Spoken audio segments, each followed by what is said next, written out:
Ang tusong katiwala. Nagsalita uli si Jesus sa kaniyang mga alagad. May taong mayaman na may isang katiwala. May nagsumbong sa kanyang nilulusta nito ang kanyang ari-arian.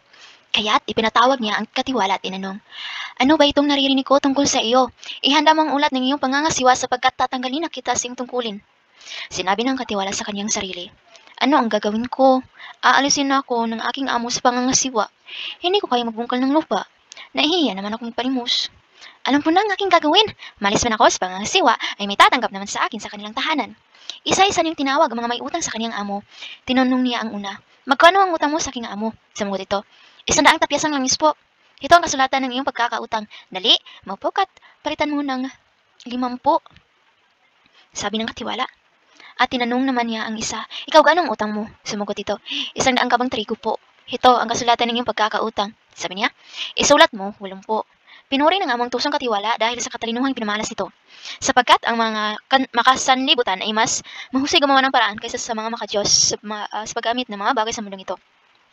At nagpatuloy si Jesus sa pagsasalita.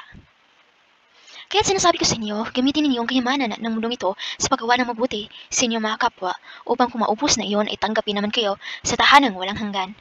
Ang mapagkakatiwalaan sa maliit na bagay ay mapagkakatiwalaan din sa malaking bagay.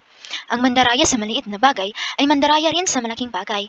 Kaya kung hindi kayo mapagkakatiwalaan sa mga kayamanan ng mundong ito, hindi rin kayo mapagkakatiwalaan sa mga tunay na kayamanan. At kung hindi kayo mapagkakatiwalaan sa kayamanan ng iba, sino ang magbibigay sa inyo ng talagang para sa inyo? Walang aliping maaaring malingkod ng sabay sa dalawang Panginoon, sapagkat kamumuhian niya ang isa at iibigin ang ikalawa. Paglilingkuran ng tapat ang isa at hahamakin ang ikalawa. Hindi kayo maaaring maglingkod ng sabay sa Diyos at sa kayamanan. Nang marinig ito ng mga Pariseo, ginutian nila si Jesus sapagkat sakim sila sa salapi.